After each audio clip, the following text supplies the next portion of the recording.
Bona tarda a tots i a totes. Benvinguts a Casa Amèrica Catalunya. Aquesta tarda us hem convidat a reprendre la imaginació per a pensar en altres formes precisament d'imaginar, de pensar el futur, a sortir-nos una mica d'aquestes narratives habituals que ens condicionen i sovint també ens limiten.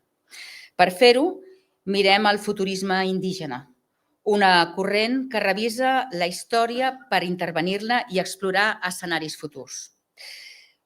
Una corrent que es qüestiona les representacions hegemòniques i la visió del món que l'ordre colonial va imposar. I per fer-ho tenim amb nosaltres aquesta tarda a la Yasnaya Aguilar Gil i al Claudi Carreras, als quals us dono la benvinguda. Moltes gràcies per acompanyar-nos aquí i per haver acceptat la invitació. Moltes gràcies també al CCCB, que ha fet possible que la Yasnaya estigui aquí i la col·laboració que tenim amb ells.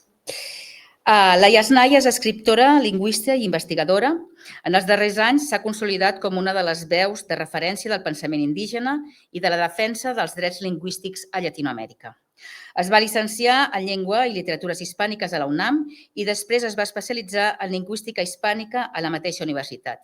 És una de les fundadores de Colmix, Colectivo Mixe, una xarxa dedicada a la recerca, difusió i formació sobre les llengües i el pensament, i també la història Mixe.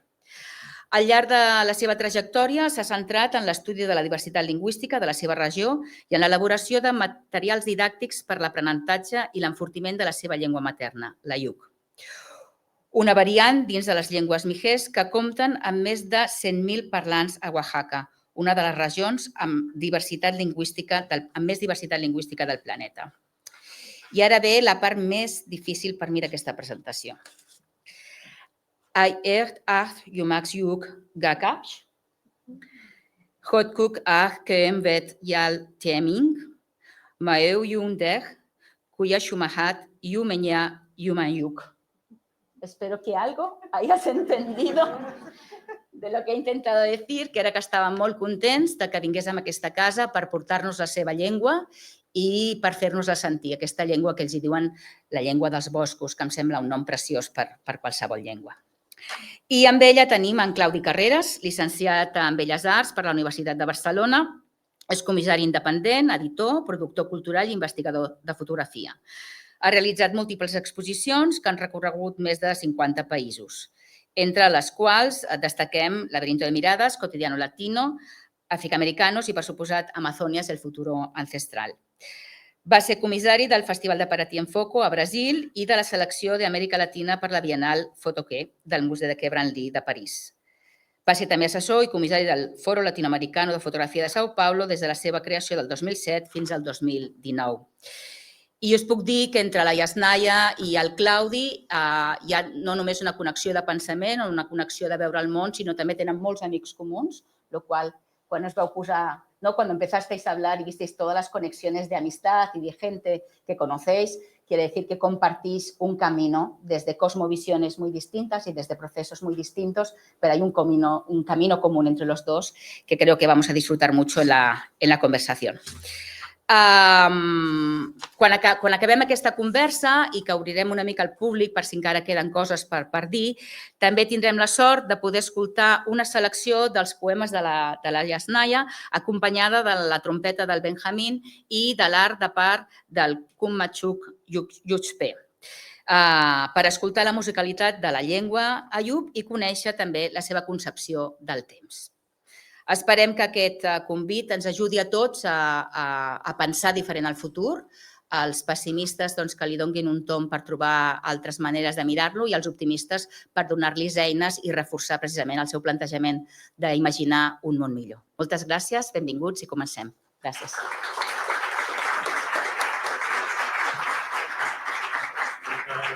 Sí, moltes gràcies, Marta. Té micro la Yasnaya?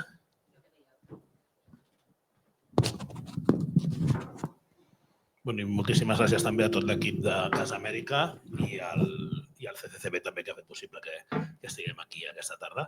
Yo tenía muchísimas ganas de poder conversar contigo y de poder charlar. Estuvimos un poquito el sábado haciendo una avanzadilla y la charla que tenemos hoy, el marco es la posibilidad de pensar futuros posibles, ¿no?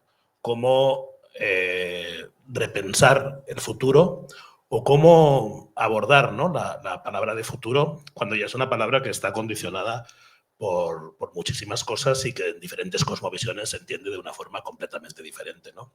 Yo siento que estamos en un momento especialmente complejo dentro de este sistema que me da la impresión de que está colapsando y que está dando los últimos coletazos antes de caer en un abismo. Y un poco hay mucha gente, y lo siento, tanto a nivel espiritual como a nivel de proyección, hay mucha gente en nuestra sociedad que no entiende o que no puede concebir el futuro en este momento. No creo que hay una crisis de futuros. Hay un momento, sobre todo lo siento en la sociedad en España, en Europa, también con lo que está pasando en Estados Unidos. Hay como una crisis de modelo que ya está colapsando en los propios lugares de origen de ese modelo, ¿no? Entonces hay una mirada, siento, como furtiva hacia cualquier lado, y me da la impresión de que se está mirando a las comunidades indígenas y se está mirando un poco el momento, desde el momento actual, se está mirando un poco desde la perspectiva de casi decir, ya no sabemos qué hacer con esto, toma, te paso el problema y ahora el futuro es ancestral, el futuro no sé cómo será, pero hay que quitarnos de encima el problema, o sea, como si hubiéramos llegado aquí casi, ¿no?, como sin una responsabilidad, y de golpe queremos pasar la responsabilidad de todo ahora hacia otras cosmovisiones, otras miradas, otras posibilidades, ¿no? Siento que todo eso genera mucha confusión, ¿no? O sea, es como que hay confusión de futuros, confusión de modelos, de sistema. Estamos en un momento donde las certezas se han diluido y donde las cosas, como se construyeron, han demostrado que ya no funcionan más a cierto nivel y que casi las herramientas del propio sistema están queriendo hacer que funcionen por la fuerza, ¿no? Y estamos viendo una regresión a nivel de fascismos, de ideologías totalitarias, un montón de cosas, ¿no? Entonces, un poco, tú hace ya 2 meses que estás en Barcelona también, pues quería un poco, bueno, que empecemos a conversar a partir de ahí, ¿no? ¿Cuál es la posibilidad de enunciar nuevos futuros, Yasnaya? Gutsuin Amuk, bona nit, y estoy muy agradecida por la posibilidad de esta conversación, muy agradecida con el Centro de Cultura Contemporánea de Barcelona, la Universidad Oberta de Cataluña, con la Casa de América en Cataluña, porque han sido unas semanas extraordinarias que me han hecho plantearme nuevas cosas y han hecho como moverme muchas certezas que tenía. Incluso en el tema lingüístico sentía que tenía ciertas conclusiones. Tal vez eso fue muy soberbio de mi parte, porque llegando aquí muchas de esas certezas se movieron y ha sido muy estimulante tener estas conversaciones. Y bueno, ahora con este tema que me parece muy interesante.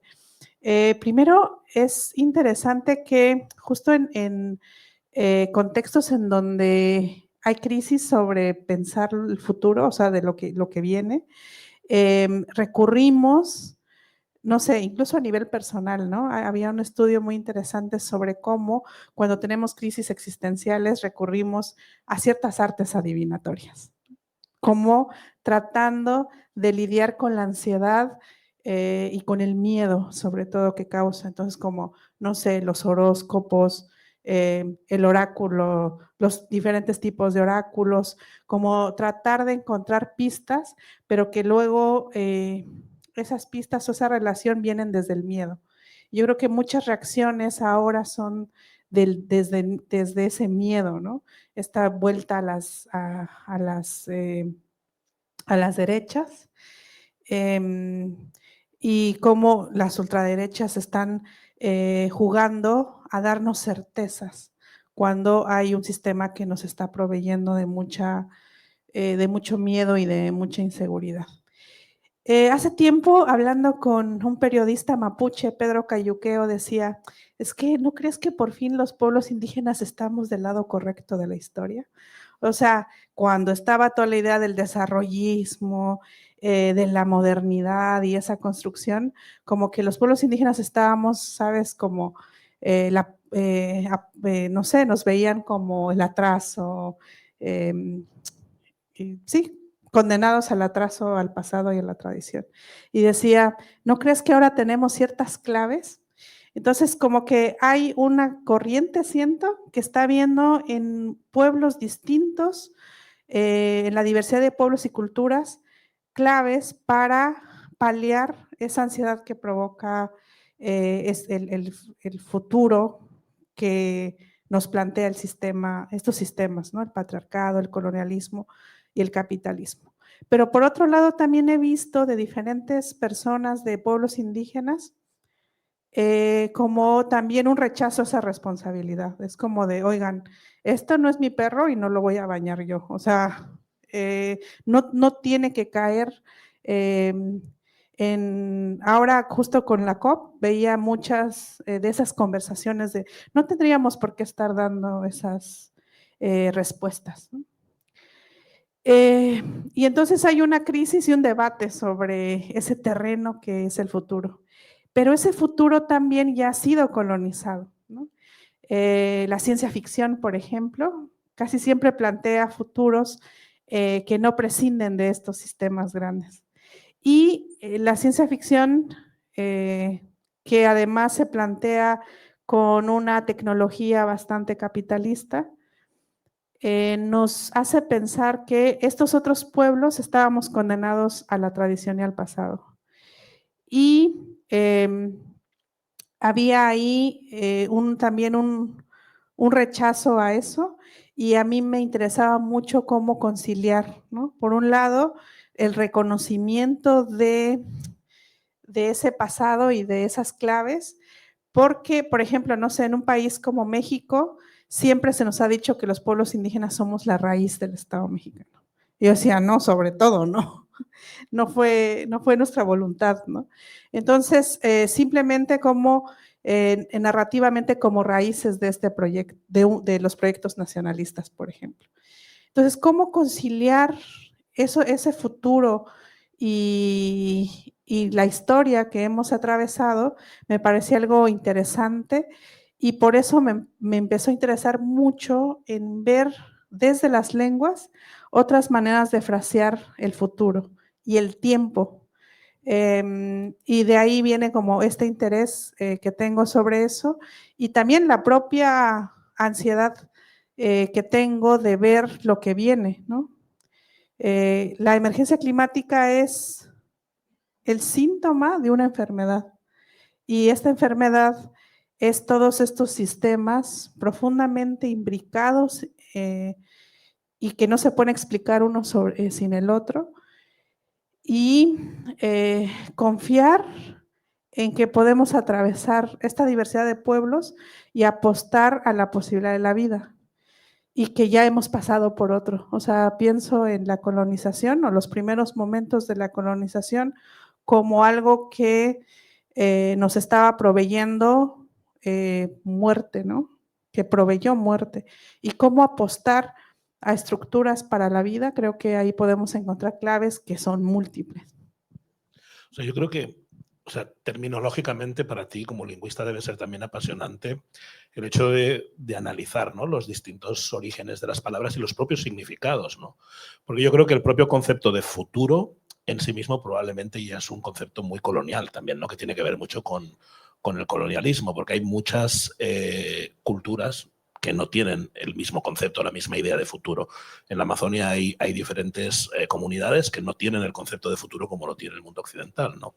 Y nosotros pensamos el futuro como una línea en una dirección hacia donde hay un objetivo y donde solo el crecimiento es posible, ¿no? O sea, y cualquier cosa que hagas en un momento te importa menos porque lo que está en el horizonte es más importante, lo que vas a conseguir, ¿no? O sea, es la cultura capitalista, la cultura más occidentalizada, está planteada desde la perspectiva de conseguir metas y de marcar futuros posibles y de siempre ir a futuros donde el crecimiento es ilimitado y ahora se está demostrando completamente no funcional, o sea, que está de alguna forma acabando con el planeta. Y está generando muchísimo dolor y ha generado muchísimo dolor porque esa necesidad de crecimiento es lo que justifica toda la invasión y todo lo que viene hacia adelante, ¿no? ¿Cómo entiendes tú, desde una perspectiva como lingüista, el concepto de futuro y las diferentes posibilidades de pensar futuros distintos desde las cosmovisiones que has trabajado? Uy, es apasionante, así me puedo tomar mucho tiempo, pero antes de eso quería como comentar un poco lo primero que dijiste, ¿no? Yo pensaba, ingenuamente tal vez hace tiempo, que todas las personas teníamos más o menos el mismo diagnóstico, o más que todas las personas, todas las posturas sobre lo que está sucediendo, ¿no? Como el diagnóstico del presente. Excepto gente como Donald Trump y los negacionistas de la emergencia climática, yo sentía que había un consenso de que esto ya no se puede sostener más. Y alguna vez en redes sociales puse un tweet que decía como, el ambientalismo será anticapitalista o no será, y se me abrió un mundo terrible que yo no sabía que existía, de la gente que piensa que es posible, digamos, luchar o ser ambientalista siendo capitalista, que es algo que, por ejemplo, a mí me hace explotar la cabeza. Es como todo menos soltar el modelo, ¿no? Entonces, tal vez tenemos más o menos cierto consenso en el diagnóstico, pero al parecer quienes pensamos o las otras personas que en otras claves están pensando en el decrecimiento, por ejemplo, no es muy popular, ¿no? No puedes ganar elecciones diciendo que vas a decrecer o se está buscando cualquier otra solución, incluyendo las energías atómicas, cualquier otra solución para no soltar el modelo. Entonces, aun cuando el diagnóstico está ahí, esas posibilidades de futuro siguen estando capturadas por el mismo sistema. Y eso me da mucho, me impresiona mucho, ¿no? O sea, estas tecnologías muy raras que se están planteando, la minería subacuática, todas las posibilidades que no sean realmente cambiar de modelo. Y bueno, eso en cuanto a esta parte de ver todas las, incluyendo el ecofascismo, ¿no? Como esta idea de que el problema en realidad es que las personas somos un virus, que somos muchísimas personas y que hay que decrecer, pero de población. Y claro, ¿no? El continente africano y Latinoamérica, hay que controlar la población ahí, que es una lógica, pues, terrible, ¿no? Y todas estas respuestas me impactan porque siguen siendo la colonización de ese futuro o de esos futuros posibles.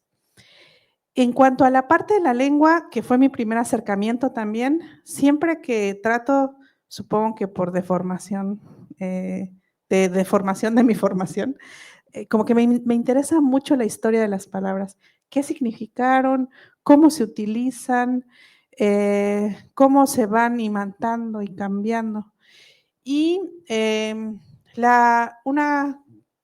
lo primero que me impactó mucho era darme cuenta que hay una diferencia que en inglés creo que se puede decir mejor, que tienes time, que es como para el tiempo, y tense, que es como la manera en la que los verbos se comportan. Los verbos son una clase de palabras que existen en todas las lenguas que reaccionan al tiempo. No son las únicas, pero son las que siempre van a estar reaccionando. Y me los imagino como unos pequeños animales que tienes en una caja de Petri y que la sustancia que les agregas es tiempo y vas a ver si reaccionan o no, ¿no? Y en las lenguas indoeuropeas, que son las que se piensan muchas cosas, muchas de las lenguas indoeuropeas, no todas, son hegemónicas. Y en esas lenguas, la distinción temporal es muy importante.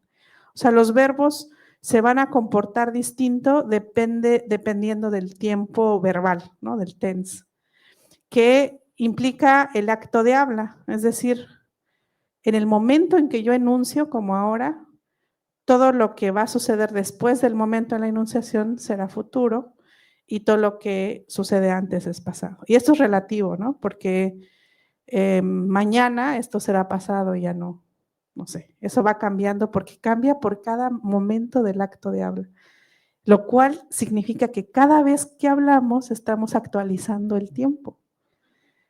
y estamos actualizando los futuros. Y eso me revienta mucho la cabeza porque ¿cuántos actos de habla no hay en una lengua? Hay muchísimos al mismo tiempo. Y en todos esos se está reactualizando, ¿no? El tiempo. Pero estudiando mi lengua, me di cuenta que los verbos no reaccionan a pasado, presente y futuro.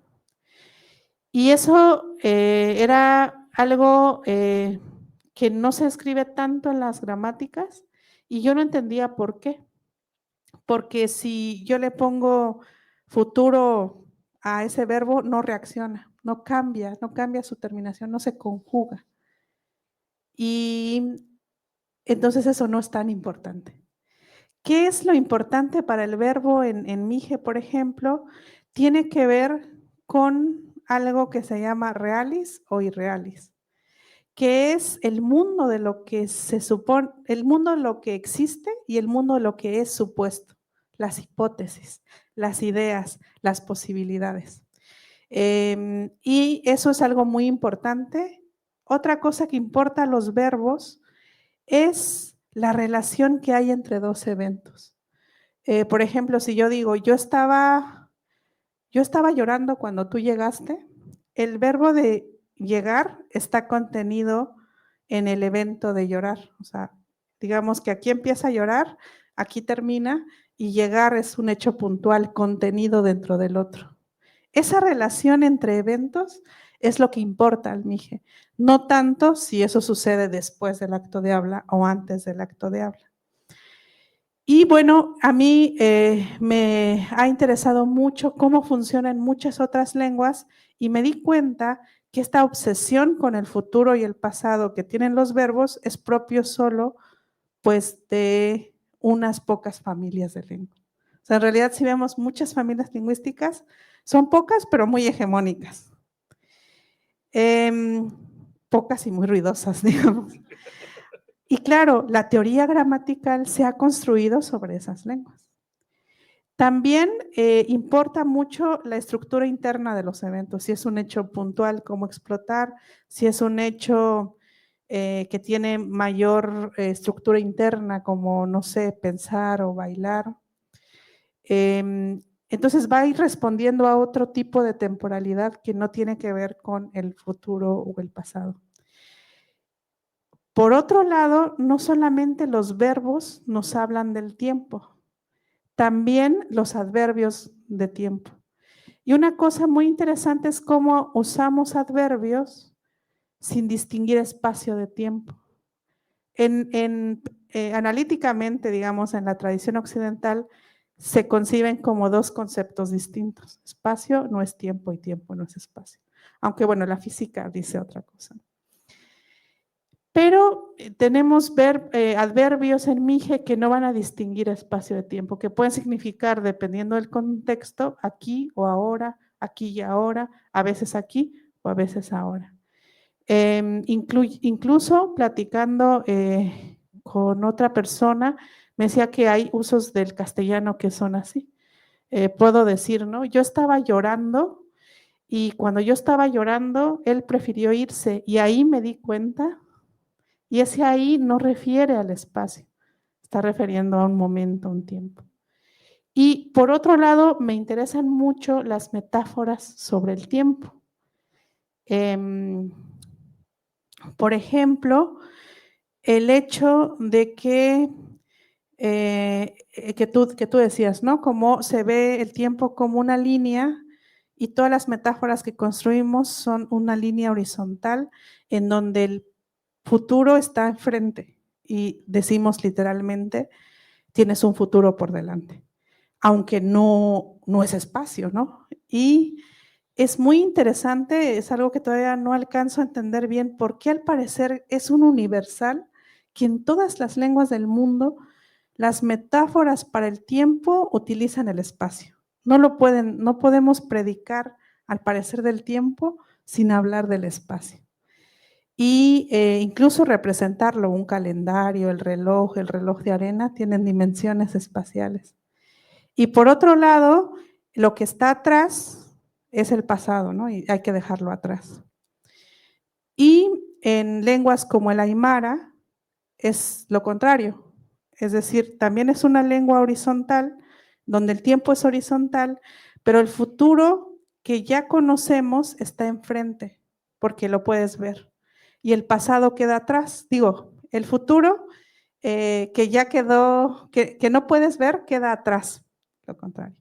Y el pasado que conoces, ya viviste, puedes examinar, queda enfrente.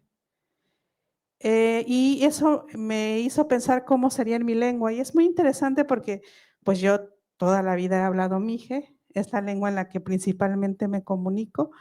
Y algo tan obvio estaba ahí, pero no lo había reflexionado. Y es que en mije el tiempo es como, o las metáforas, es también, es un tiempo que es vertical, que no es horizontal. Y que también es cíclico, porque decimos, no decimos que el tiempo pasa, sino el tiempo gira. El verbo que usamos es girar.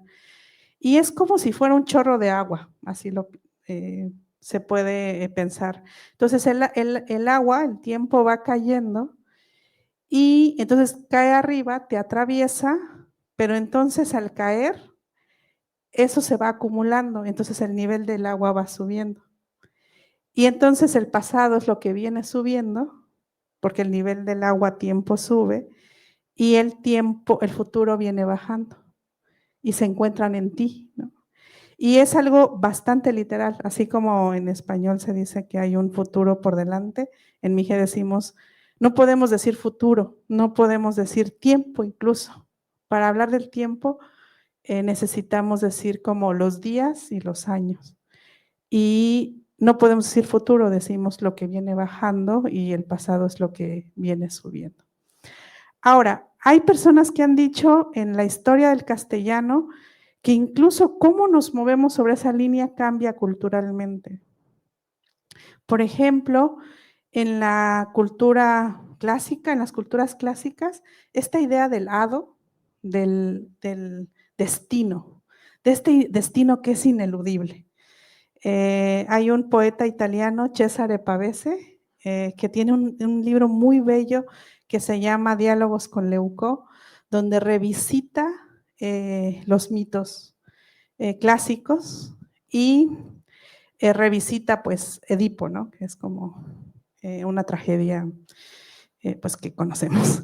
Entonces, también en esa discusión que tiene, le dice, también es destino tu deseo de escapar al destino.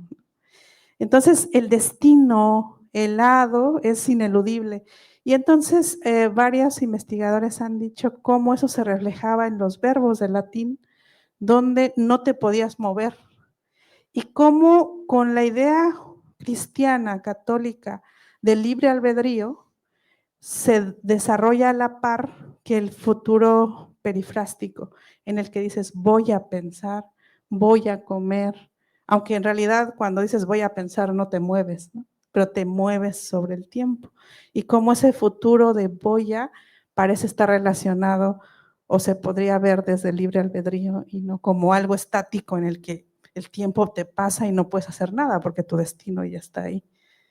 No sé, esas relaciones me parecen bien apasionantes. No, son apasionantes y siempre me deja con la... O sea, se abre una cantidad de posibilidades y de esquemas totalmente increíbles, ¿no? Y uno piensa, al final, escuchándote y escuchando, por ejemplo, cuando hablabas de los pachacutis o de los tiempos, ¿no? Del tiempo circular, yo casi es una de las cosas que después de haber trabajado con pueblos amazónicos más me ha quedado en la cabeza, ¿no? El hecho de que la propia concepción de la idea de la construcción de lo que viene no necesariamente es ni lineal ni enfoca hacia un determinado lugar y hay muchas formas distintas de visibilizarlo, ¿no?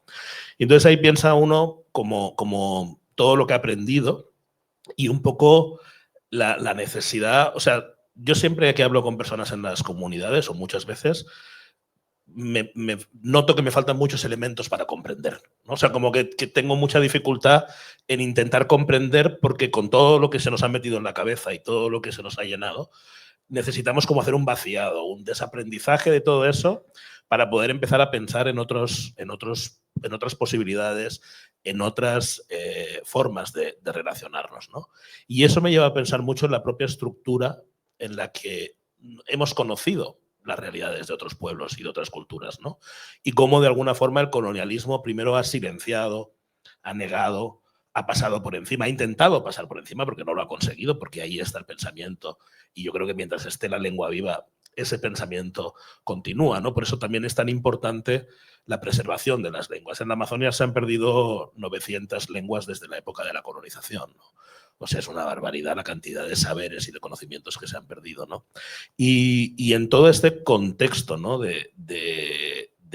Creo que de una cultura arrolladora que ha pasado por encima sin tener el más mínimo reparo en intentar escuchar las voces en un momento en que esa cultura llega como a un proceso de colapso y que se encuentra en una situación que mucha gente está perdida, que ya no ve los referentes claros, que aunque sigan queriendo forzarte a entender eso, tú cómo analizas más esa situación también, ¿no? Desde esa perspectiva que tiene que ver concreto con la silenciación de las voces, con la falta de la posibilidad de escuchar otras formas de entender esas realidades, con qué puntos de conexión, o en esta situación actual, cómo podríamos funcionar de otra manera, ¿no?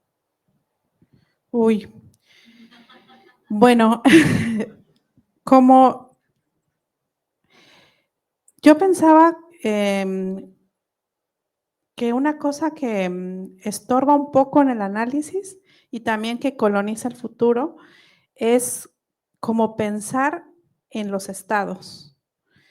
Muchas de las discusiones que se tienen en política, incluso en los futuros, se piensa como que su existencia es homogénea y además que se puede proyectar, ¿no? Al futuro. Veo, por ejemplo, en las discusiones de la COP y en muchas de las discusiones importantes sobre que van a afectar la existencia de la vida en el planeta, se piensa en los intereses del Estado, ¿no? O sea, ¿qué pueden hacer los estados? ¿Qué se puede hacer desde ese modelo para poder hacer frente? Y yo creo que esa lógica se va a agotar muy pronto. Si vemos este futuro y las respuestas que podemos tener en lógica de países, ¿qué es lo que va a suceder? Y creo que también eso está relacionado con las certezas que la ultraderecha pretende dar. Y es, ¿qué va a suceder, por ejemplo, cuando la migración por emergencia climática sea muy grande? Cada gobierno, para que votes por él, va a querer ofrecerte que vas a estar mejor ahí. Y entonces va a sacrificar lo que sea que haya que sacrificar. Y si tiene poder, Estados Unidos, no sé, por ejemplo, va a sacrificar cualquier otra geografía para mantener la idea de que puede dar certezas. Entonces, me parece que es muy importante como pensar en regiones que responden más, y hablando contigo la otra vez que te preguntaba qué es la Amazonía y que me gustó mucho la respuesta y me dio como claves de pensarla, como pensar en regiones, ¿no? Como tú dices, ¿no? Una cuenca, pensar ese tipo de regiones que te da la propia geografía, no sé, el planeta. Y empezar a frasearlas de otra manera. En este caso, en esto creo que los nacionalismos estorban muchísimo, y los nacionalismos de Estado, y están retrasando una posible respuesta urgente, como vemos, ¿no? A mí me impresionó que, por ejemplo, de la COP, varias voces dijeran desde el oficialismo como, no vamos a lograr el Acuerdo de París, y era como de, ay, qué sorpresa, no lo hubiera pensado. Gracias por aclararlo, ¿no? Y bueno, por otro lado, pienso también que lo que ha provocado esto es una tradición de pensamiento que no siempre fue así. A mí me interesa mucho pensar en la tradición occidental, y no sé si ahorita me voy a poner a discutir qué es la tradición, qué es Occidente, porque bueno, ahí nos podemos tomar mucho tiempo. Pero hay una tradición que va desde los relatos de creación del mundo, en el que, como en la Biblia, ¿no? Que Aura Cumes, por ejemplo, una gran pensadora cachiquel, enfatiza cómo desde la Biblia, y no pensándolo como un texto sagrado, sino como un relato de creación del mundo, hay una división tajante entre la naturaleza y la humanidad. Entonces tienes a Dios diciéndole a Adán, a Eva no, pero a Adán sí, que es el rey y que es el rey de la creación y puede mandar sobre el resto de la creación. Entonces, se genera esta división que me parece muy violenta conceptualmente, en el que si pensamos la vida en la tierra como un organismo, como un cuerpo, vamos a usar esa metáfora, y le cercenas la mano, y la mano es la humanidad, ¿no? Y la separas del resto conceptualmente, el resto del cuerpo, esa herida sigue sangrando. Eso es un hecho muy violento. Y después, en esa tradición también occidental, podemos ver que esta separación atraviesa todo, es fundamental. Y insisto tanto, y a mí me gusta mucho enfatizar cómo en Mije yo no puedo decir naturaleza. Es que ni siquiera lo puedo enunciar, porque la palabra que tengo, lo más parecido, si tuviera que traducir, es et. Y et deriva de un verbo que se vuelve sustantivo, que sería literalmente todo lo que es y todo lo que existe. Y todo lo que es y todo lo que existe, está también la humanidad, y hay un continuo muy interesante entre las personas y otros seres y fuerzas. Y para mí el nahualismo explica ese continuo, ¿no? Que es la posibilidad de convertirte en un animal o en una fuerza, y que, por ejemplo, la sanación pasa por esa relación. Y honrar, son cosas que se vuelven realidad en los rituales, ¿no? Si tú te enfermas, van a buscar a tu animal, al animal que es como tu par en ese mundo, para también honrarlo y sanar desde ahí. Esta división, en cambio, muy fuerte entre naturaleza y civilización y cultura, que me parece una herida que sigue sangrando y que ya se nos gangrenó ahora, va a pasar también por la discusión, o sea, la jerarquización. Simplemente no es dividirlo, sino hay que jerarquizarlo. Si fuera solo la división, vaya y pase, pero aquí se jerarquiza y bueno, la naturaleza como mercancía, la naturaleza que se convierte en un otro para explotar constantemente. Y del otro lado queda la civilización. Entonces, la colonización, cuando se discute en esta discusión muy famosa que hubo sobre si los pueblos indígenas teníamos alma o no, al final es una discusión de dónde colocarnos, si del lado de la naturaleza o del lado de la civilización y de la cultura. En el caso de la población afrodescendiente, esa discusión ni siquiera se da. Simplemente se les coloca del lado de la naturaleza, en donde está todo lo salvaje, lo primitivo, y si bien nos va, el buen salvaje, ¿no? Esta idealización. Y a las mujeres también hay, incluso con las mujeres europeas, siempre, si están demasiado cercanas a la naturaleza, se les va a acusar de brujas, ¿no? Siempre hay una duda sobre la racionalidad de las mujeres europeas, y bueno, hay muchos ejemplos de eso, ¿no? Y también la relación de los ciclos menstruales con los ciclos lunares. Entonces, como que demasiada naturaleza en las mujeres. Hay que disciplinarlas ahí, y eso sucede con la quema de brujas, ¿no? Que en realidad es una persecución para traer a las mujeres europeas al espacio de lo doméstico y al espacio de lo que no es naturaleza lo más posible. Y bueno, este proyecto que es patriarcal, y que, por ejemplo, quiero volver a citar a Aura Cumes, insiste en que el patriarcado que llega a nuestros territorios es un patriarcado colonialista y que este colonialismo es en esa línea de esa tradición de pensamiento occidental. Ese colonialismo no se puede explicar sin el patriarcado. Son caras de la misma, está hecho de lo mismo, es consustancial.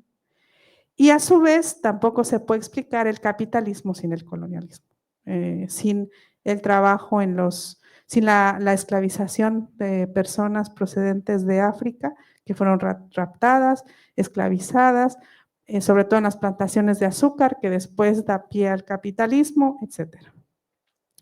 Entonces, capitalismo no se puede explicar, está hecho de la misma materia que el colonialismo y el colonialismo del patriarcado.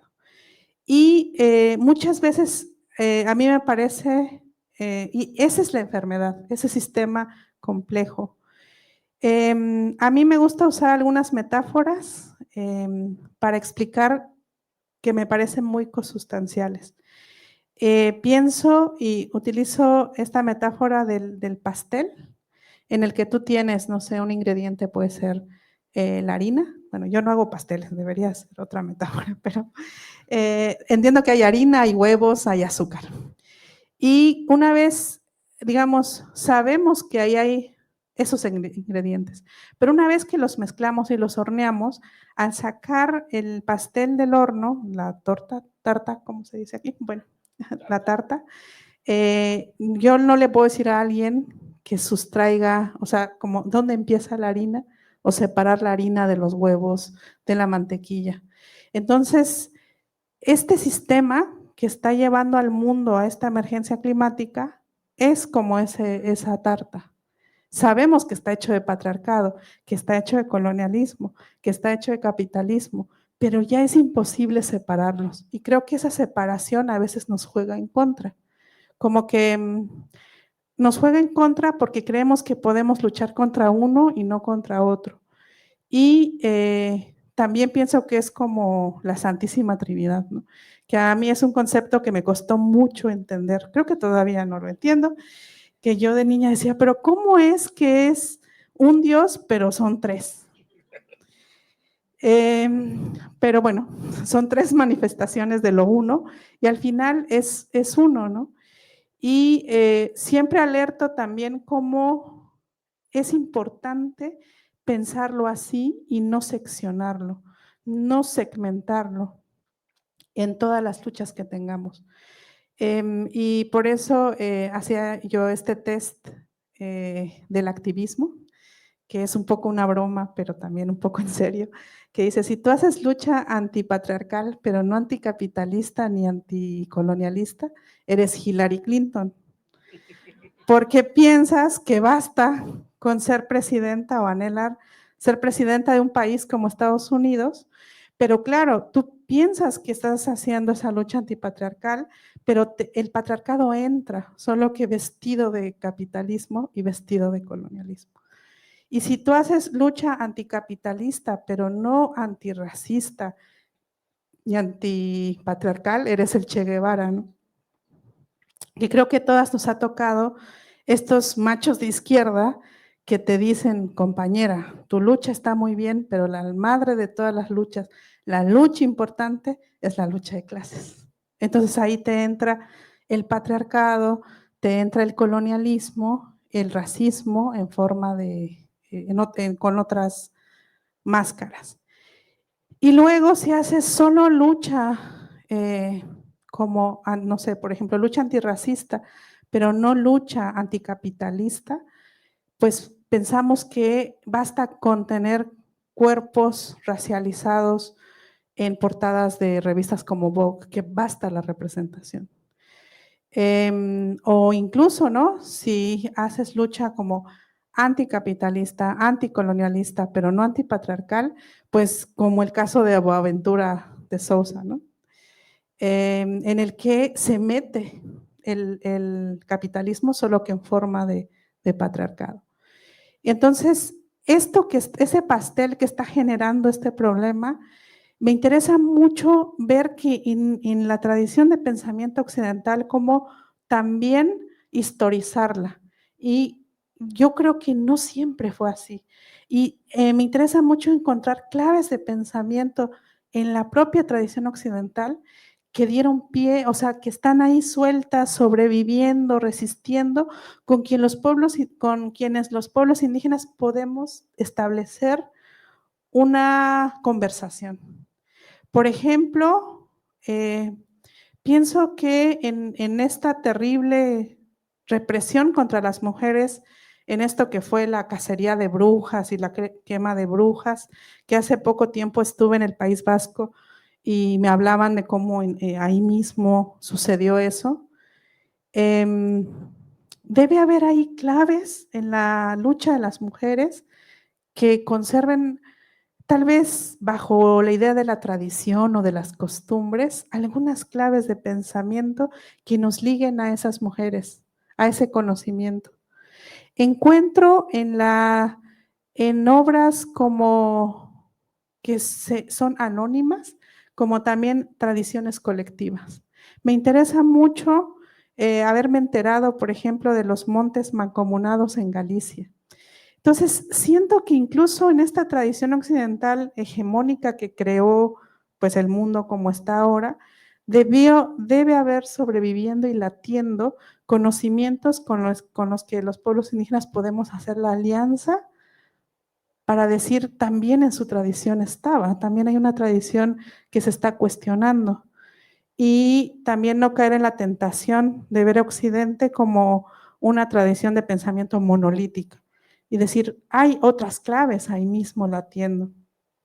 Y yo creo que ahí es donde es posible establecer y ver más allá de la idealización o de pensar que es pensamiento mágico lo nuestro, que otro tipo de relaciones con el territorio es posible. Y también voltear la cámara etnográfica, para mí es muy importante. O sea, como etnografiar a Occidente, por así decirlo. Etnografiar cómo funcionan esos mecanismos.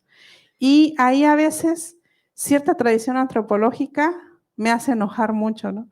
Que a veces llega un antropólogo y dice, vamos a hacer una tesis, la enésima tesis, sobre la fiesta y la sacralidad de la fiesta de no sé qué, del pueblo mije. Y yo digo, me serviría tal vez más una etnografía de las compañías mineras. ¿Cómo funcionan? ¿Bajo qué ideas? ¿Qué principios? ¿Cómo se comportan? Y poder hacer legible para las resistencias eso. Ver a Occidente como algo etnografiable.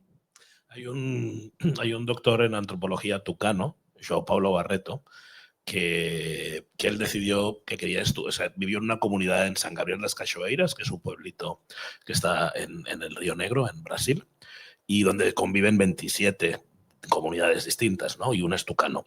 Y João Paulo, desde muy jovencito, se interesaba mucho por la figura de los blancos, que normalmente llegaban con unos 30 y tantos años a estudiarlos a ellos, ¿no? Y cuando se fue a estudiar antropología a la Universidad de Manaus, él pidió que quería hacer la tesis doctoral sobre los blancos que llegaban a estudiarlos.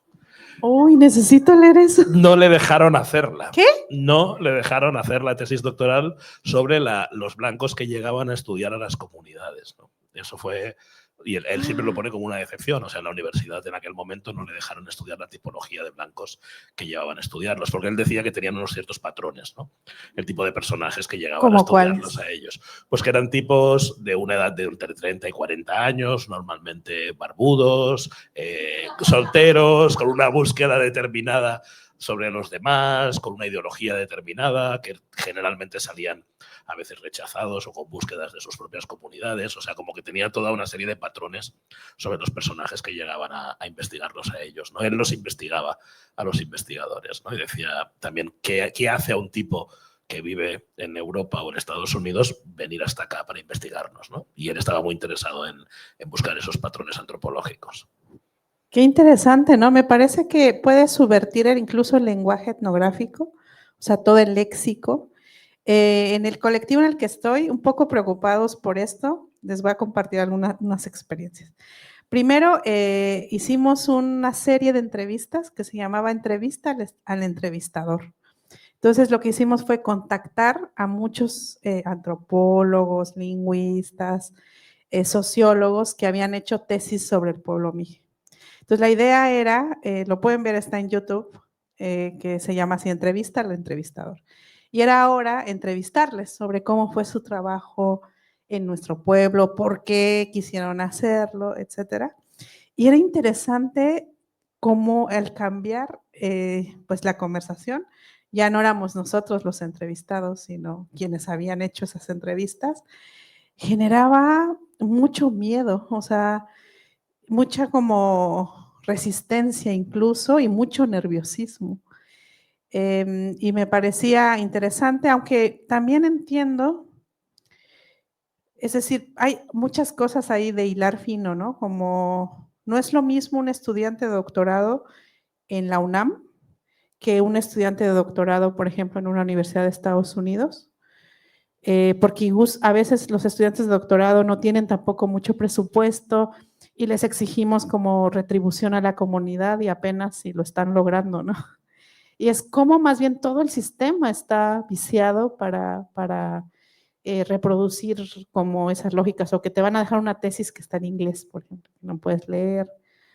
Eso por un lado. Luego hicimos, bueno, un colectivo hace varios años de mi comunidad hizo un intento de crear una fundación para ayudar a los niños de la Ciudad de México que no sabían subir árboles, para llevarlos a Ayutla y reivindicar subir árboles como un derecho de la infancia, ¿no? Entonces era como que querían hacer todo un tejido, pero además como crear o poner en crisis como las narrativas de quién ayuda a quién o de las fundaciones que a veces replican discursos que no subvierten la relación opresiva, ¿no? Lo cual también me hace recordar a este colectivo de Uganda, si mal no recuerdo, que hizo toda una campaña de salvar a los suecos de la falta de sol. O sea, era como una campaña para recoger dinero, para comprar lámparas que simulaban sol, y entonces como que utilizaron todo esto como de todas esas campañas de Salvemos África, pero subvirtiendo la lente etnográfica y el discurso y decir pues que sufren mucho porque no hay sol. Y que ponía en crisis, ¿no? Esas maneras. Entonces creo que para ir construyendo, o sea, si tenemos posibilidades para atravesar, porque esto va a afectar personas de geografías muy distintas, porque si solamente el 1% de la población más rica del planeta está provocando esto, y esta idea, o sea, estos supuestos, la separación entre naturaleza y cultura o humanidad, el ver la naturaleza como algo que hay que explotar, todas estas ideas son de una tradición de pensamiento, pero que no se encarna igual en todas las personas, incluyendo Europa, ¿no? En el que encuentro muchos sures globales. Y no sé, lo que pasó con la Dana es muy claro. Entonces, necesitamos establecer esos puentes urgentemente para ver que está el problema en esa tradición que justifica esto. Y yo creo que del otro lado, como la propia categoría indígena es una categoría colonial, a veces se vuelve un monolito. Entonces, futuro indígena, me gusta hablar de eso para poder, como un anzuelo, es una frase anzuelo para realmente problematizar la noción de futuro y al mismo tiempo la noción de indígena, porque las respuestas son múltiples. Si no podemos oponer a una idea o estas ideas que generan este problema, no podemos oponer nada más otra idea, sino lo que está de este lado es múltiple, complejo, variable, y va a ser muy distinto en el Amazonas que en la Sierra Mije, ¿no? Y va a ser siempre muy ligado al territorio, o sea, a las características de los lugares. Y por eso me gustaría mucho algún día visitar el Amazonas y aprender, ¿no?, de eso. Y también el pueblo Sami, por ejemplo, que se parecen mucho, pero también son muy distintas. Entonces pienso que ese futuro no es un futuro, sino una multiplicidad de apuestas por la vida. El otro día que charlamos el sábado, me hiciste una pregunta que me dejó hasta hoy todo el tiempo pensando y dándole vueltas a la cabeza, ¿no? ¿Por qué y cuándo empecé a trabajar yo con comunidades indígenas, ¿no? Y te contesté rápidamente una primera cosa, pero luego me quedé dando vueltas a la pregunta en la cabeza. Yo trabajo con imágenes y trabajo con cómo se construyen los imaginarios, ¿no? O sea, la construcción de paradigmas en torno a una determinada idea a partir de la visualidad, ¿no? Y analizo cómo las imágenes construyen las historias, ¿no? Entonces, de alguna forma, yo tuve la oportunidad de trabajar para La Vanguardia de Barcelona en un proyecto hace ya 20 años, donde recorrí durante 2 años toda América Latina. Toda. Estuvimos viajando por los 18 países en una serie que presentó la fotografía latinoamericana en un proyecto que se llamó Autorretrato de América Latina. Autorretrato de América Latina. Y en aquel momento me di cuenta de que la mirada, de que los proyectos que yo revisaba normalmente eran de fotógrafos blancos, de clase media alta de los países, y había una infrarrepresentación total, absoluta, de personas afrodescendientes o de las comunidades indígenas o de los diferentes territorios, ¿no?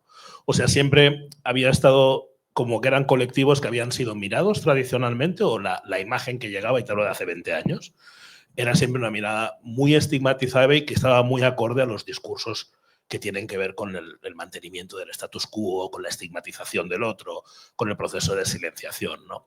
Entonces, la tecnología, y en los últimos años se ha permitido un poco que se vayan invirtiendo esos procesos y que se vayan generando procesos de trabajo en términos de construcción visual y de relato. Y a mí me interesa muchísimo, cómo los relatos y las historias habitan el mundo en que vivimos, ¿no? O sea, cómo la construcción que generamos de una historia, sea una historia visual, sea una película, sea un libro, habita finalmente el mundo, ¿no? Y yo creo que en este momento estamos necesitados de escuchar nuevos relatos y de tener nuevas historias, o sea, de que hayan historias que tradicionalmente han sido silenciadas y que surjan nuevos relatos, ¿no? Y a mí me gustaría que, ya para terminar ahora y abrir al público, nos contaras un poquito qué relatos crees que son importantes escuchar ahora. Uy, creo que todo relato que ponga, es decir, una ecología, una diversidad de relatos que pongan en crisis. Yo estoy muy de acuerdo contigo sobre la necesidad de otros relatos. Sabemos de la importancia de los relatos que se construyen, por ejemplo, para ejercer violencias. Poder ejercer violencia de manera tan impune necesita de la construcción de un relato. Lo vemos con el caso del genocidio en Gaza. Me pregunto, ante esa violencia, ¿cuál es el relato que los ciudadanos de Israel comparten como para sostener ese genocidio? Debe haber un relato articulado ahí, ¿no? Y lo vemos una y otra vez en los relatos necesarios para hacer del otro y un otro que puede ser eliminable. Creo que todo relato, que ponga en entredicho o que haga crisis, lo empiece a cuartear, ¿sí? Se empiece a resquebrajar la idea de que no somos naturaleza también, ¿no? La emergencia climática nos está recordando a quienes se les había olvidado que, por si no se acordaban, son mamíferos. Y que es todo lo que pueda poner eso en crisis, esa división tan tajante, ¿no? La otra es pensar, porque en esta idea de futuro se piensa siempre en un futuro que es hipertecnologizado. En muchas de las discusiones que aquí ha sido muy interesante aprender más sobre inteligencia artificial generativa y algunas discusiones que hay, Y en las discusiones hegemónicas sobre la inteligencia artificial, me sorprendió mucho que se plantean los peligros de la inteligencia artificial para los derechos de autor, por ejemplo, para muchas otras cosas, todas las amenazas que puede tener de inteligencia artificial, pero asumiendo o no poniendo de relieve siempre, depende de dónde, que eso tiene límites planetarios. Es decir, que no vamos a poder tener ese futuro hipertecnológico con la IA haciendo cosas que ahora ni siquiera podemos pensar, porque eso se sostiene sobre materialidades concretas. Es decir, que el Wi-Fi y todas las tecnologías digitales están relacionadas con minerales, con petróleo, con una demanda de energía y con agua, o sea, la huella hídrica de la IA. Entonces, poner en crisis que la ciencia ficción, ese futuro de ciencia ficción no va a poder ser y que necesitamos pensar en otras cosas. Otro relato importante que me parece que hay que resquebrajar es la idea que yo le llamo la falacia ad iPhone. Que es como, ¿cómo puedes criticar el capitalismo si tienes un iPhone? O sea, como, es que sin el capitalismo no hubiera podido haber vacunas. Y sin el capitalismo estarías muriéndote de tuberculosis, como me han dicho muchas veces. Y como sin la tecnología, o sea, me parece muy importante y estoy pensando cómo crear ese nuevo relato o cómo subvertirlo, de decir que el capitalismo en realidad lo que hizo fue, un poco usando sus términos, fue retrasar el desarrollo tecnológico, usando la palabra desarrollo con todas sus comillas, ¿no? Pero, ¿por qué? Porque sabemos que para el desarrollo de la tecnología solamente lo hicieron ciertos cuerpos, o sea, ciertas personas. Y que ningún conocimiento se construye y por lo tanto ninguna tecnología como de la nada, no es como que un día soy Benjamin Franklin y se me ocurrió algo así, de la nada. Eso implicó un montón de conocimiento previo y ese conocimiento previo es colectivo. Entonces, vamos a pensar que en la laguna o un manantial de conocimientos colectivos que ha acumulado la humanidad durante mucho tiempo, lo que hizo el capitalismo y el colonialismo fue cercarlo y decir, yo podía ir a ese manantial de conocimientos, beber un poquito de esa agua y con esa agua crear nuevo conocimiento, más agua que iré a vertir ahí, ¿no? Y al hacer esto, ¿qué hizo? Que solo personas, hombres, cierto tipo de hombres pudieran ir y abrevar y por lo tanto después ser geniales e inventar un montón de cosas. Pero a las mujeres no se les permitió ir a ciertas personas, a cierto tipo de cuerpos, de poblaciones, no. Entonces, ¿quién sostenía a ese genio? ¿Quién le limpiaba? ¿Quién hacía labores de cuidado? ¿Quién para que él fuera el genial, no? Entonces, hay una privatización del manantial de conocimientos colectivos. Pero cuando tú lo privatizas, poca gente puede ir ahí y entonces pocas son las personas que pueden hacer innovaciones tecnológicas. Entonces, ¿qué hubiera pasado si nunca el capitalismo ni el colonialismo hubiera impedido abrevar de esos conocimientos previos colectivos? Seguramente la tecnología de ahora sería increíble, con mucho más sentido, y no ver el capitalismo como lo que provocó el desarrollo tecnológico, sino lo que impidió que la tecnología hubiera sido. ¿Cómo sería la tecnología sin el capitalismo? ¿Cómo hubiera sido si las mujeres afro hubieran podido abrevar de ese manantial y hacer innovación tecnológica? Entonces, pensar que va a seguir así, o sea, pensando en el software privativo, ¿cuánto se hubiera desarrollado más sin que fuera privativo?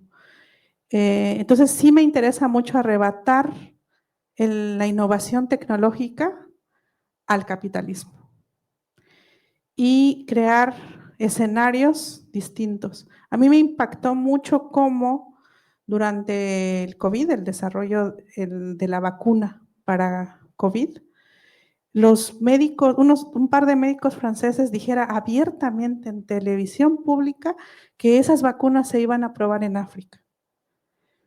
Y a veces pienso, parafraseando a Audre Lorde, que dice que las herramientas del amo no pueden desmantelar en la casa del amo, y a veces pienso que esas herramientas ni siquiera son del amo.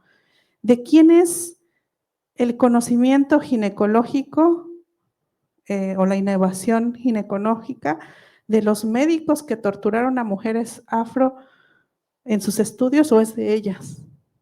Como decir, eso también es mío, yo puse ¿no? Tengo derecho a eso. Eso me parece muy fundamental, porque siempre que hablamos desde los pueblos indígenas de, oigan, pensamos que tal vez por acá nos dicen es que están atrasados, es que nos van a quitar algo muy preciado que es el avance tecnológico. Y tal vez mucho de ese supuesto avance es nuestro también, y reclamamos que todos los muros que rodean ese manantial de conocimientos se derrumbe y todas las personas podamos abrevar de ahí. Y última, otra cosa que es muy difícil de hackear y de fracturar es la idea del desarrollo. Eso a mí me ha costado mucho y me impresiona cómo gobiernos de izquierda, de la más izquierda bueno, no sé si que tanto de izquierda ya hay, pero lo más radical de izquierda en cuanto a proyectos de gobierno, no sueltan el desarrollo y el progreso. Y el desarrollo es por definición, supongamos que esto es el medio, ¿no? Y el desarrollo es despegarse del punto medio, es decir, irse hasta el infinito cada vez más, alejándose, o sea, crecer. Y si algo nos enseñan los cuerpos, es que las células cuando crecen desmedidamente se convierten en un cáncer. Crecer mucho, desarrollarse mucho es un cáncer. Y por oposición, esto se explica, ahora cómo se lo explica para las relaciones de género. En la dualidad complementaria habla de la noción de que hay un equilibrio. Pero a raíz de esa plática con ella me fui a ver lenguas en las que me interesaba la etimología de la palabra equivalente a desarrollo. Y bueno, sabemos que hay muchas palabras. Está el summa causae o el buen vivir, como muchas frases que son como nuestras maneras de decir una vida que vale la pena ser vivida, una buena vida, que no es desarrollo, ¿no? Y me di cuenta, por lo menos llevo 5 lenguas, y para empezar con la mía, en mi lengua hay una palabra para alguien que tiene mucho dinero, que es kumei. Ku es como de abundancia, entonces, si yo digo kudut, que es como que tiene muchos pollos. Mei es dinero y kumei tiene mucho dinero. Pero no es distinta a la palabra hotkugoten. Y hotkugoten significa etimológicamente tener la entraña en equilibrio. Y eso significa estar contento, estar bien. Y eso implica que tienes comida, pero no solo es un bienestar material, sino también del ánimo, de la salud mental. Y en su etimología está el medio, el equilibrio. Y después, también viendo en otras tradiciones orales y en otras lenguas, el bienestar tiene el equilibrio etimológicamente. Entonces, ¿cómo ponemos a la lógica del desarrollo, que es crecimiento hacia el infinito, la lógica del equilibrio? Y esa clave me parece muy importante, ¿no? Y en la otra clave también hay una paradoja que late, que a mí me da mucha curiosidad, intelectual al menos, y es que en una tradición de pensamiento que ama profundamente la razón, o sea, ¿no? En esta tradición occidental de pienso, luego existo, la razón, la lógica, está haciendo algo profundamente irracional, que es pretender crecer hasta el infinito en un planeta que es finito.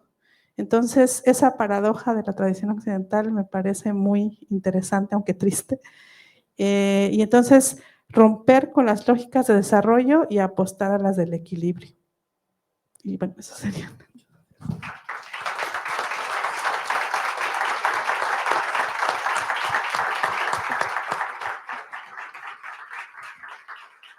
Pues abrimos si hay algún comentario, alguna pregunta.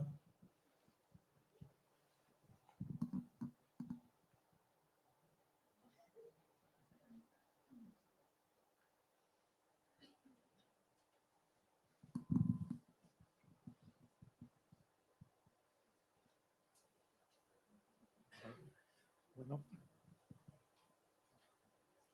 ¿Ya? ¿Se escucha? ¿Se oye? Ahora sí. Bueno, muy buenas noches, muchas gracias. Mi nombre es Julián.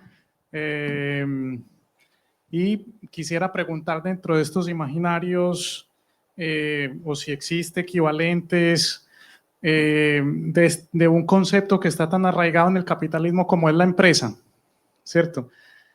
Porque he hecho esta pregunta, digamos, en varios foros y demás, y bueno, como alternativa a la empresa, pues se ofrece el cooperativismo, pero hoy en día, pues, vivimos, digamos, rodeado de empresas, ¿cierto? O sea, lo que utilizamos, comemos y demás. Entonces, dentro de esas lógicas, dentro de esas posibilidades de enunciación, ¿qué se puede reflexionar, ¿cierto? Digamos, en ese proyecto común que puede ser una empresa, ¿cómo se puede imaginar, digamos, en este momento, ¿cierto? Para transitar hacia, digamos, a respetar esos límites planetarios. Gracias.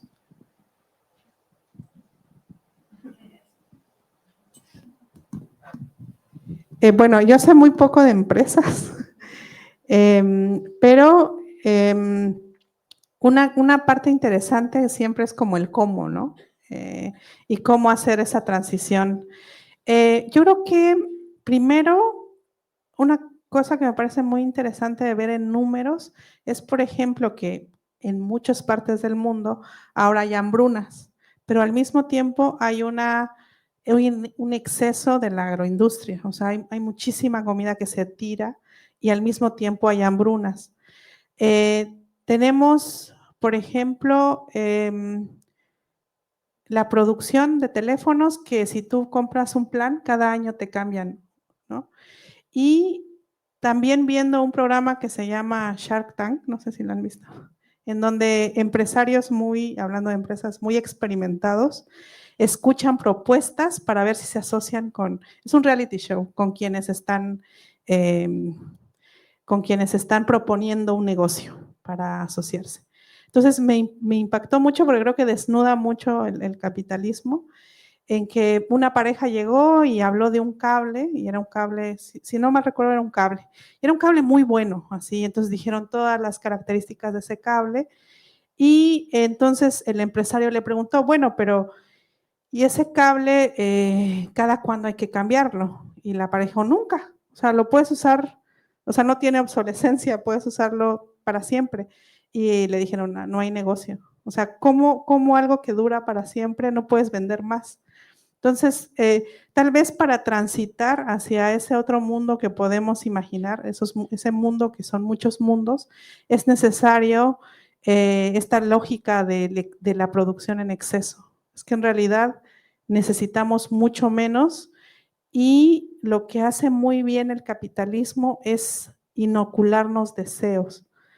Siempre que hablo de esto me dicen, es que tú estás romantizando a los pueblos indígenas, y yo, ojalá estuviera romantizado porque sería hegemónico. Lo que está bien romantizado es el capitalismo. Y lo hacen a través de la publicidad. A mí la publicidad me parece una cosa bien perversa, porque genera que un sistema de opresión sea tolerable e incluso deseable, que desees el nuevo teléfono.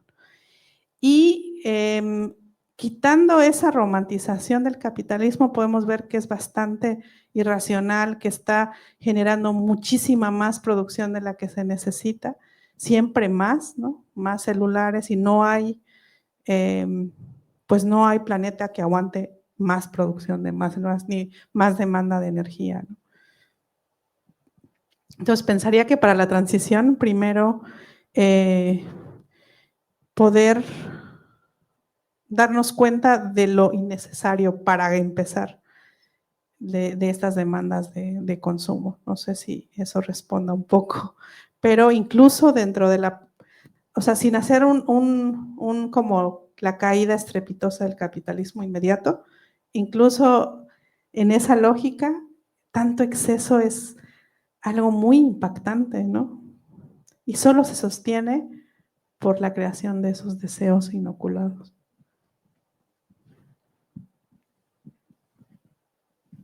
Hola. Bueno, primero que todo, gracias porque cada vez te he visto varias veces ya y siempre me vuelas la cabeza, me haces pensar muchas cosas. Y hoy específicamente me interesaba mucho la conversación, me interesa mucho el tema de los relatos y quería como conectarlo, o lo estaba conectando en mi cabeza con el tema del tiempo, pensando en esto de la creación de posibles relatos, de la importancia de crear relatos otros, donde como que podamos crear, o sea, ese concepto de imaginación radical, donde podemos, a través de la creación de relatos, crear la posibilidad de pensar en otros futuros. Y estaba pensando en el tema del tiempo que decías, de mirar hacia atrás, o sea, que cuando miras hacia adelante era el pasado, ¿no? Porque es lo que conoces y puedes ver, y el futuro es lo que no ves. Y sé que en ciertas culturas la manera de predecir el futuro era mirando hacia el pasado, ¿no? Porque como el tiempo es cíclico, cuando tú ves lo que ha pasado, puedes en cierta forma predecir lo que va a pasar. Y pensaba en la creación de futuros posibles, que a veces lo que se me ocurre a mí, ¿no? Es como que podemos tender a mirar hacia el pasado para imaginarnos otros futuros, ¿no? ¿Qué hubo antes del capitalismo? Y no sé qué tan contraproducente puede ser apoyarnos en eso como para romantizar una idea de volvamos, o sea, borremos el capitalismo y volvamos, porque no sé si podemos volver hacia atrás realmente, pero sí, o sea, no sé si me estoy expresando bien, pero como esa idea de crear un futuro mirando al pasado, ¿qué tan contraproducente puede ser o no? Mira, me ha venido a la cabeza y estábamos este agosto en Sudáfrica en unos talleres que dimos sobre procesos de autorrepresentación con comunidades y trabajando con 14 creadores de historias de toda África, de 12 países africanos que vinieron, ¿no? Y había un chico, Tony, que era un storyteller africano de Kenia, y que estábamos precisamente hablando de esa necesidad de reconectar para poder empezar a generar otro tipo de narrativas, ¿no? Y él me dijo una cosa que me dejó completamente roto, que es que para ellos no existe la posibilidad de encontrar ese pasado. Porque tal y como funcionó el colonialismo en África, se dividió todo con reglas y se dividieron lo que eran comunidades, eran diferentes nacionalidades, diferentes grupos, diferentes como colectivos que vivían a lo mejor de forma migrante, los países no estaban configurados como estaban configurados y eso generó una herida que para ellos es imposible volver atrás. O sea, no tienen ni idea y él se quedó cuando estábamos hablando, porque yo creo que en América Latina hay todavía en muchas comunidades esa posibilidad de reencontrarse mirando hacia, o sea, todavía hay la posibilidad de escuchar las lenguas, las voces, ¿no? Hay muchas que se han silenciado y que han desaparecido para siempre, pero todavía hay muchas voces vivas, ¿no? Tony me decía que propiamente él desconocía completamente su historia y no tenía herramientas para poder buscar en ella, ¿no? Porque ya eran tantas generaciones de ruptura que no sabía bien cómo había acabado en Kenia, ni por qué era keniata, ni de dónde venía exactamente. Y entonces esa recopilación era imposible, ¿no? Y eso creo que es muy importante tener en cuenta hasta qué punto se ha podido eliminar la posibilidad de contacto de muchas personas con su pasado, ¿no? Y cómo eso también afecta enormemente, ¿no? ¿Cómo lo vemos? Uy, pensaba en otras, no sé, esto que me dices me parece muy interesante, porque pensaba en otras como gramáticas del tiempo, por así decirlo. al final, esta idea del futuro adelante, el pasado atrás, un solo futuro, el futuro de la ciencia ficción, tiene que ver con gramáticas del tiempo, que al final una gramática es un sistema y un sistema es una estructura de relaciones. Y hay dos cosas, lo que se relaciona y cómo se relaciona.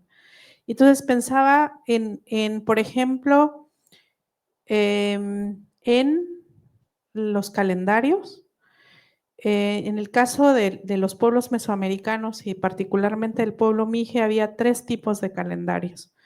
Y en esos calendarios, el cambio de día, por ejemplo, no se hacía a medianoche, sino a mediodía.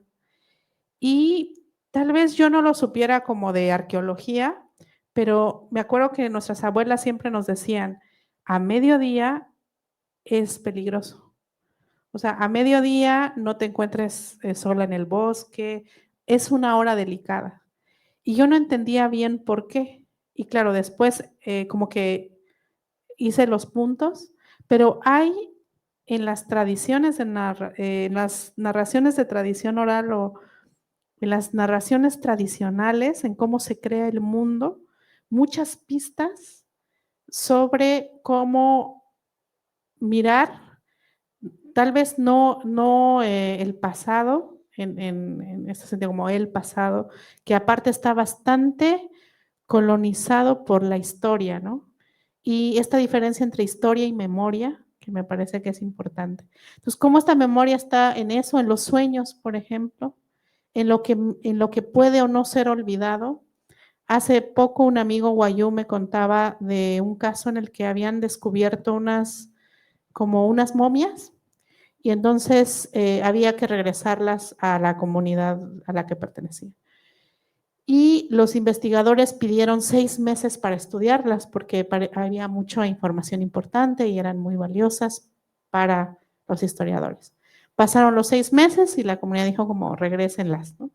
Y dijeron, bueno, 6 meses más. Y dijeron, no, pero pueden venir a ver el ritual que haremos para honrarlas.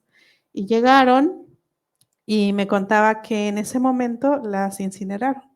Y los historiadores estaban así de, no, tanta información que se fue ahí, que necesitábamos saber.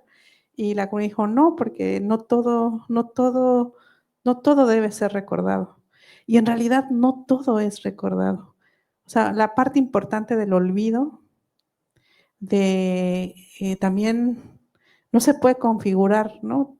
El descarte es importante.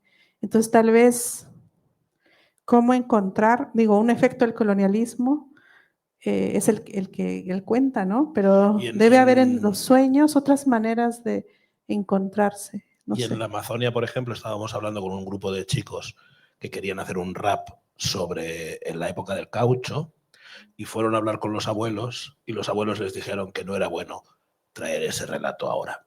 Y les dijeron, mejor no traigas ese relato de nuevo. Tenemos que pasar página porque si traemos el relato ese dolor revivirá. Eso es muy interesante. Por ejemplo, ahora, hace rato estaba hablando, como mañana se cumplen 50 años de la muerte de Franco, me puse a leer más y platicando con Marta y externando antes de que empezara esta charla, algunas de mis dudas y de las sensaciones que me había despertado leer sobre eso, pensaba, y que me hablaban sobre la ley de memoria, sobre lo que vale, lo que se abre o lo que no. Hay muchísima política en la construcción de los relatos del pasado, muchísimo. Y es bien interesante ver a qué responden los relatos del pasado. Y siento que en las narraciones encriptadas hay mucha información clave que se va a frasear como ritual. Eso que desde Occidente, desde cierta tradición occidental, se ve como pensamiento mágico, ¿no? Y por ejemplo, cuando hacemos rituales a la tierra, parece ahí que se trata solo de religiosidad y aparte lo dicen así, ¿no? Como solo de, pero en realidad hay claves, por ejemplo, para leer el territorio, para saber que ahí se debe sembrar ciertas cosas y allá no otras. Entonces esa ecología de historias escapa a las, no sé, como a los esfuerzos del poder de imponer narraciones, ¿no? Y me interesa en ese sentido mucho, por ejemplo, en Colombia, que hubo como estas leyes de memoria, cuando ha habido violencias muy fuertes, y no sabía yo que existía. Marta me dijo aquí que hay una ley también de memoria y me gustaría como leerla, ver qué sucede, cuáles son los alcances y no. Entonces hay muchísimos factores que gobiernan la narración del pasado y también la del futuro. Interesantísimo. Tenemos tiempo para una participación más. Aquí hay una mano levantada. Bueno, la había levantado antes. Perfecto, no sé si tú has visto. Gracias. Yo tengo una pregunta más que todo para entender cómo te desarrollas tú como investigadora dentro de instituciones que son hegemónicas y que tienen, porque bueno, la universidad en sí puede que estando en México puede también, o sea, son bastante hegemónicas por cómo están construidas. Entonces, quisiera saber cómo te mueves tú, navegas estos espacios donde se valora mucho la especulación intelectual y cómo transmitir todos estos saberes sin ponerle mucha mente, ¿no? Siempre se habla de que a veces hay que quitarle la mente para poder entender ciertas cosas, entonces, bueno, me da curiosidad saber cómo atraviesas y navegas eso. Ay, qué pregunta tan compleja. Bueno, una parte importante es como, para mí es hacer investigación, pero esa investigación la hacemos en colectivo. Tal vez no lo digo lo suficiente. Me gusta enfatizar que los proyectos de investigación en los que estoy están en colectivo, o sea, no son como, como sucede en la academia a veces, ¿no? Y bueno, y depende, también en mucha parte de la academia necesitas de investigación colectiva, nada más que a veces se invisibiliza. Y también recuerdo que mi abuela me decía como si piensas mucho puedes enloquecer, mejor cuéntalo. Entonces creo que muchas de las cosas que pienso y que pensamos en colectivo se frasean luego como en historias. Me interesa mucho la ecología de historias y particularmente me interesa mucho lo que se ha llamado tradición oral, que prefiero llamarle tradición de la memoria, y las invenciones e intervenciones constantes que se hacen a ese corpus. Por ejemplo, ahora hay una reinvención constante sobre varias narraciones sobre el inicio de la vida, ¿no? O sea, como los que también llaman mitos de origen, pero creo que es mucho más actual. Entonces, lo navego así y la otra es pues pasando bastante tiempo en mi comunidad y ahí es más, es que no sé cómo contarlo, es otra manera de trabajar y de hacer cosas. En realidad paso poco tiempo en las instituciones y a veces voy y me interesa mucho, ¿no? Pero no paso mucho tiempo ahí. No sé si eso responde. Paso más tiempo en, no sé, participando de rituales, que tenemos muchísimas fiestas, organizando, sí, sobre todo en fiestas, creo, vivir. Muchísimas gracias, Yasnaya, un gustazo. Y no os vayáis porque ahora tenemos un recital de poesía. Así que vamos a por lo siguiente. Es breve. Gracias. Yo también te quiero hacer preguntas.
Super.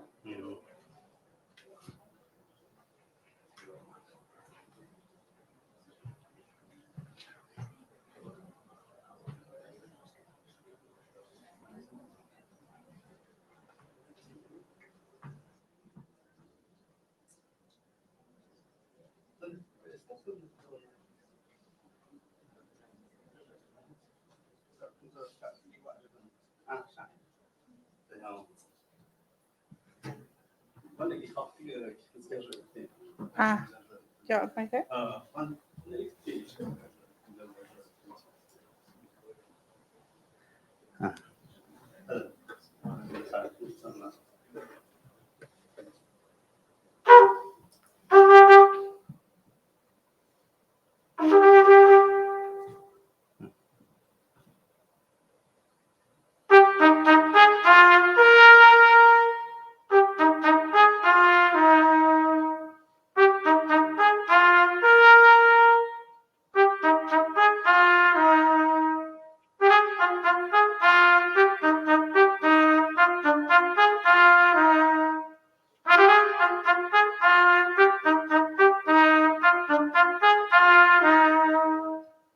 Tên yes.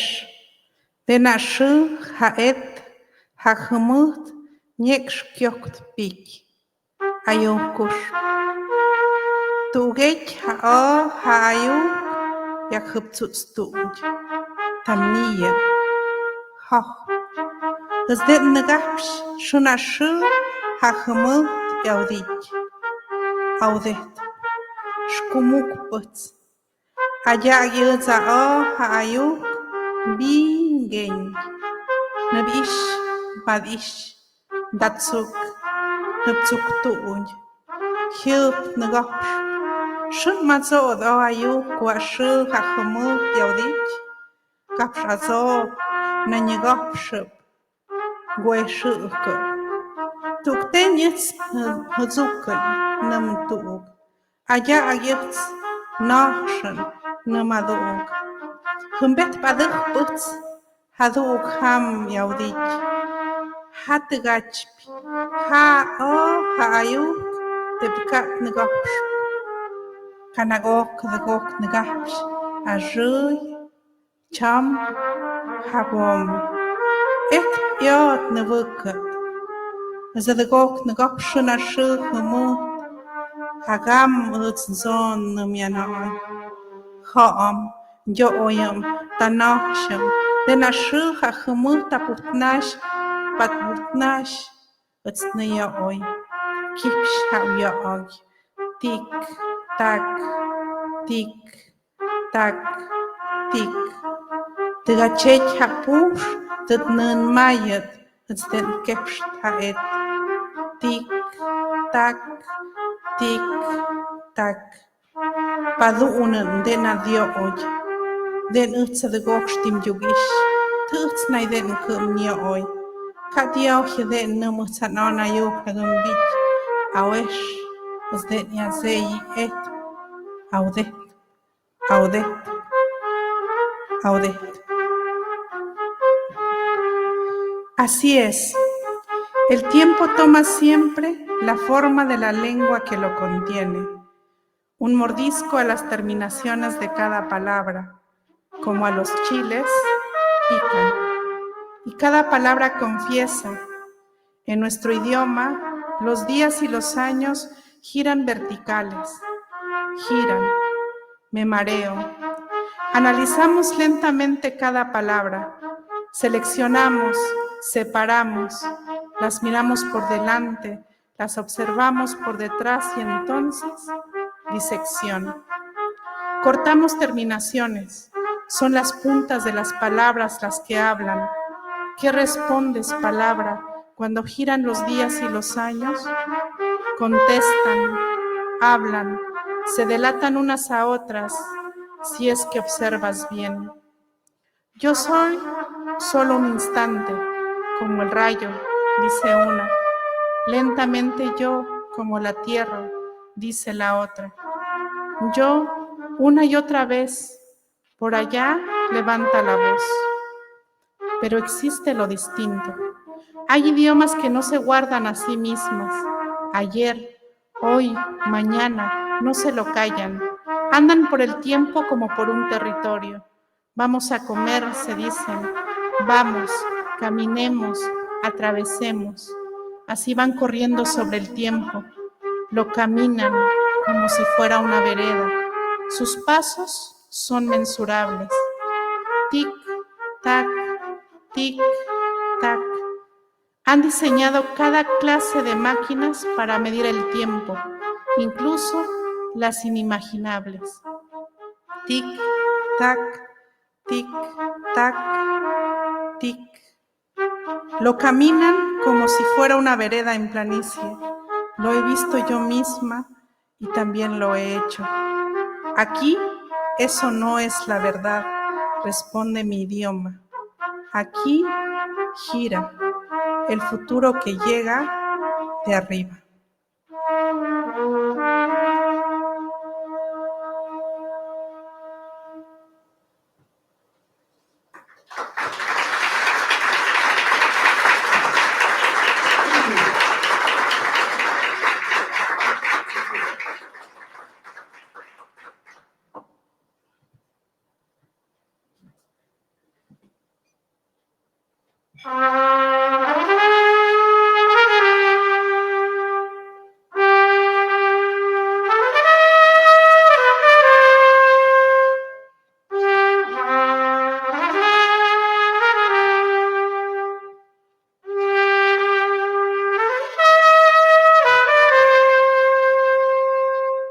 Ayuk gutngapsh, hayuk ayuk.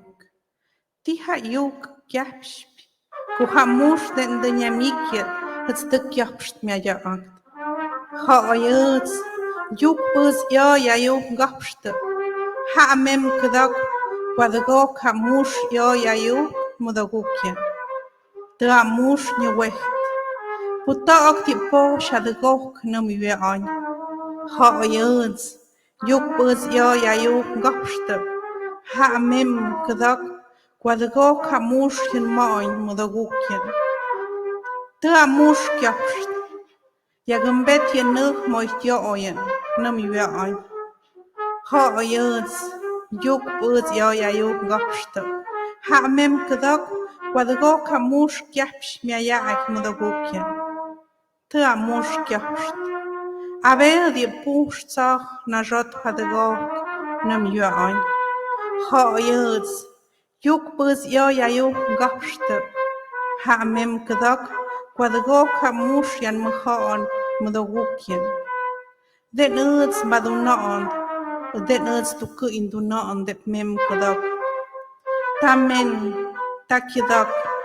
Mush uts hadgok mud natsaan, ayuk mem kdak. Hayuts, yuk bus ayuk gapst. Somos mijes, hablamos el idioma del bosque. ¿Qué dice el bosque? Que los hongos se reunieron y llegaron a algunos acuerdos. Somos personas y hablamos el idioma del bosque, lo que viene bajando, que comprendamos de nuevo las palabras de los hongos. Los hongos despertaron.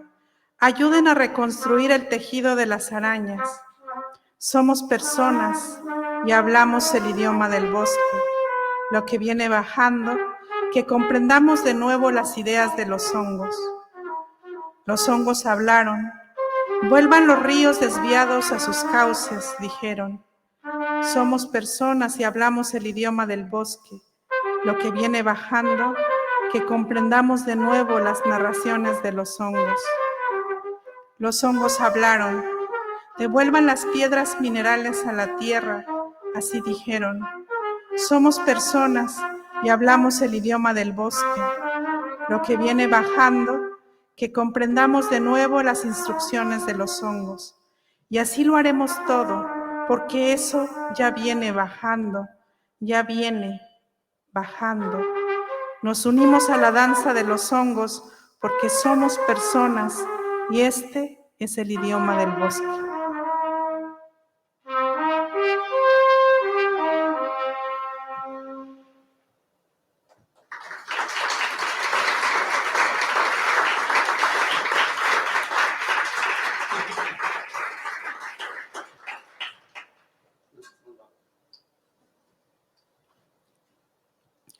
Haшы хахымы тепмем кыдак. Май тыгачняс вухыт адомныкыш. Штанахшым. Денао аюкхин ма онмин кидаак. Майых. Хыцчам yo няжоцмикин. Cada mum tuuk tsahpech ñañetaagye. Cada puship min kidaag. Hamush yo yayuk kuan kidak. Hatenuk haposh hakushkin maan. Cada puship min kidaag. Dena awayukhin maan min kidaag mayuk. Tegach. Tehyoj. Temin kidaag. Cham yap et yap. Los futuros que vienen bajando son múltiples. Se desperdigan sobre nuestros cuerpos, nos atraviesan. El futuro Mije son muchos futuros que se anudan en nosotros. No es un monolito que nos aplaste. El futuro, lo que viene bajando, no es el de las máquinas. Son las palabras de los hongos los que dan los pasos hacia abajo. Vienen bajando. Las lombrices, las arañas, las ideas de los izotes. El futuro, lo que viene bajando, no es de las máquinas. El futuro Mije son muchos futuros. Vino bajando y ha llegado. El futuro Ayuk es ahora, siempre.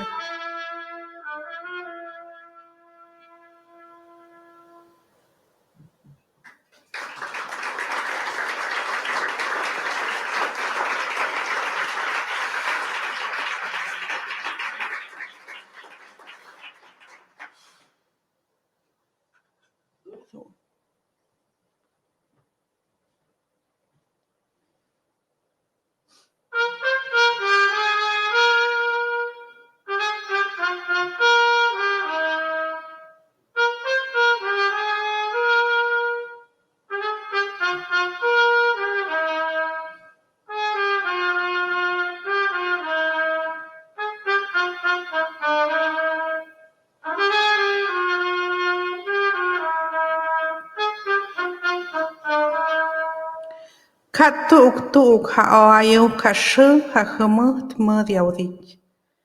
Katjigotst, katmomodor, hashu hahumut mud nimayaag. Shunmin, shunkidaag. Hadip nimayag, mud haayu kdip katmem kadak. Mem kadak, numut tawaon. Shunmin, shunkidaag. Hadip nimayag muda aayuk depkat nihun mem kadak. Los días y los años no hacen girar a las palabras, no a estas, no en Mije, no las afectan, no obedecen. Hablo del futuro en una lengua que no tiene futuro. Viene bajando, eso es lo que digo. Hablo del futuro en una lengua que no tiene futuro.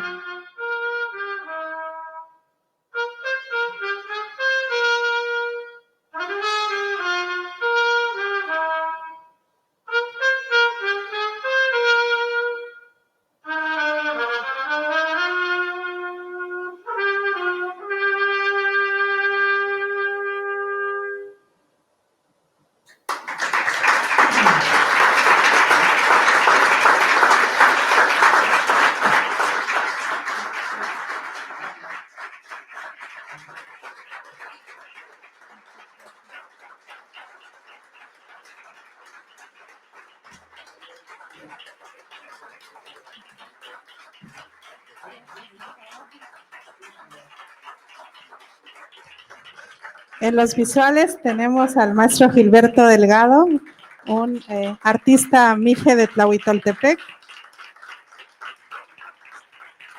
Y en la trompeta al maestro Benjamín Kumandukshur, con piezas tradicionales mijes intervenidas.